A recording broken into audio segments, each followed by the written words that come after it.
Hi, I'm Candace Johnson. I'm a third-year medical student at UMC. And I'm Dr. Dan Edney. I do primary care, internal medicine, and addiction medicine in Vicksburg for 28 years. And I'm Dr. Randy Easterling. I practice family medicine and addiction medicine. I've been in Vicksburg for 32 years. Okay, so I was wanting to know why you guys think it is important for us to elect a governor who is for tort reform.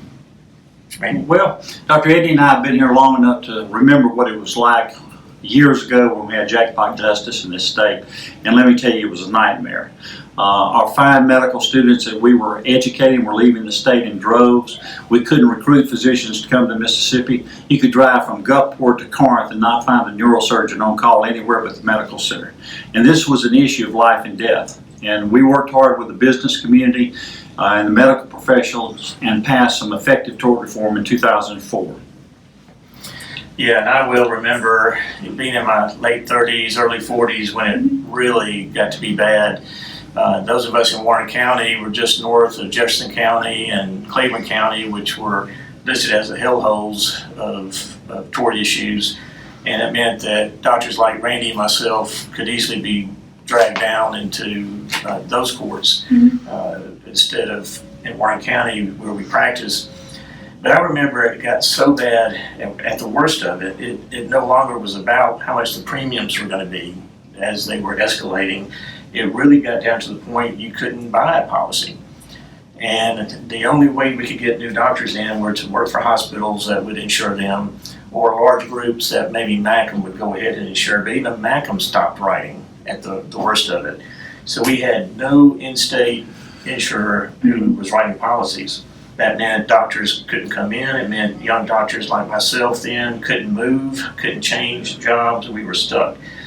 And now we're at a point with tort reform after 15 years that our premiums not only stabilized but have gone way down. The number of tort events have gone way down. And definitely the number of frivolous lawsuits that really were torturing us have pretty much gone away. You know, for us, the governor is critically important because our biggest worry acutely with tort reform is not the legislature, it's the Supreme Court. And the governor has the power of the appointment to replace vacancies. He just replaced Court of Appeals judge. And I, for one, don't want a governor that's going to make appointments that'll be trial lawyers and then will declare tort reform unconstitutional. You know, and the governor will appoint Chancery Court vacancies, appeal courts vacancies, and Supreme Court vacancies, and all those are in the chain for medical liability cases that we might be involved in. So the governor is critically important for maintaining tort reform by continuing like Governor Bryan has done and making conservative appointments that have supported tort reform so far.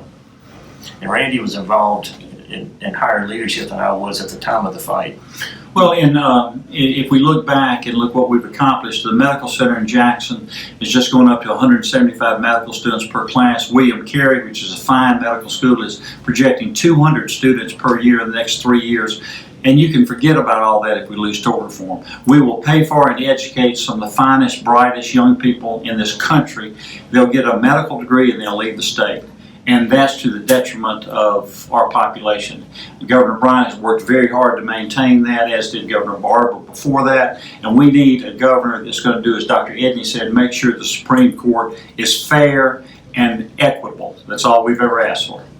That's just one of many reasons that the Medical Association is supporting Tate Reeves for governor.